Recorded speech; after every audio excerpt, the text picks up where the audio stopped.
આજે વાત કરીએ કલોલની, જ્યાં કાયદાની ऐसी की तैसी કરીને ખુલ્લેઆમ ચાલી રહ્યો છે લાલ જગેસ બાટલાનો કાળો વેપાર। કલોલના ખાતરજ અને મોટી ભોયરના ઔદ્યોગિક વિસ્તારમાં સરકારી સબસિડાઇઝ ગેસના મોટા બાટલામાંથી નાના બાટલામાં ગેસ ટ્રાન્સફર કરી ખુલ્લેઆમ વેચાણ કરવામાં આવી રહ્યું છે।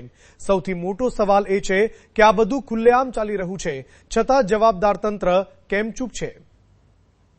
કલોલના ખાતરજ મોટી ભુયડ અને આસપાસના ઔદ્યોગિક વિસ્તારમાં લાલ ગેસ બાટલાનો કાળો વેપાર બેફામ ચાલી રહ્યો છે। સરકારી સબસિડાઇઝ એલપીજી ગેસના મોટા સિલિન્ડરમાંથી નાના બાટલામાં ગેસ ભરી ખુલ્લેઆમ વેચાણ કરવામાં આવી રહ્યું છે। કરિયાણાની દુકાનો, પાર્લરો અને અન્ય સ્થળોએ ગેરકાયદેસર રીતે ગેસના બાટલાઓનું વેચાણ થઈ રહ્યું છે। સુરક્ષાના તમામ નિયમોને અવગણીને કરવામાં આવતું આ કામ કોઈપણ સમયે મોટા અકસ્માતને આમંત્રણ આપી શકે છે। જ્યાં એક તરફ સરકાર ગેસના સલામત ઉપયોગ અંગે જાગૃતિ ફેલાવી રહી છે, ત્યાં બીજી તરફ ખુલ્લેઆમ ગેરકાયદે ગેસ ટ્રાન્સફરનો ધંધો ચાલતો જોવા મળી રહ્યું છે। સ્થાનિકોમાં પણ સવાલ ઉઠી રહ્યું છે કે આટલી ખુલ્લી પ્રવૃત્તિ છતાં હજુ સુધી કડક કાર્યવાહી કેમ નથી થઈ?